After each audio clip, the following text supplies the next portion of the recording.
চাকরি একটা নিশ্চিত ভবিষ্যতের আশায় উচ্চশিক্ষিত বা স্বল্পশিক্ষিত সবারই লালিত স্বপ্ন।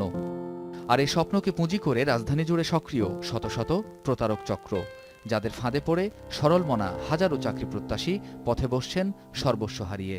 আমারে সুপারভাইজার দিব, ওরে সিকিউরিটি গার্ডের দিব, এইভাবে বইলা আমাদের কাছ থেকে টাকা নিল। টাকা নেওয়ার পরে আমাদেরকে পাঠাইলো নরসিংদী চালাকচর বাজারে।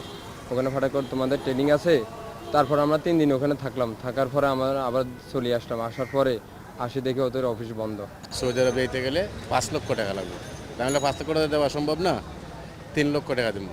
যাই কথাবার্তার বিরুদ্ধে 4.5 লক্ষ টাকা কন্ট্যাক্ট দিয়ে দিনই আসি। আসলে পরে ওই অফিসের লোকেরা বলে যে মালিক তো ভারত, মালিক মালয়েশিয়া, মালিক দুবাই, আপনি তো মালিকের সাথে কথা কইছেন, এখন মালিক স্যার আমরা কথা বলতে পারবো না।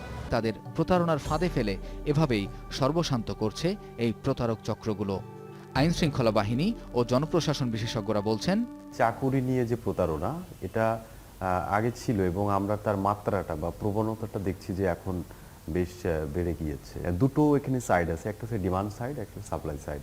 ডিমান্ড সাইডে আমাদের অনেক যারা ইউনিভার্সিটি বা কলেজ থেকে ভালো ভালো কলেজ থেকে যারা বের হচ্ছে, তাদের কিন্তু চাকরির ডিমান্ড রয়েছে।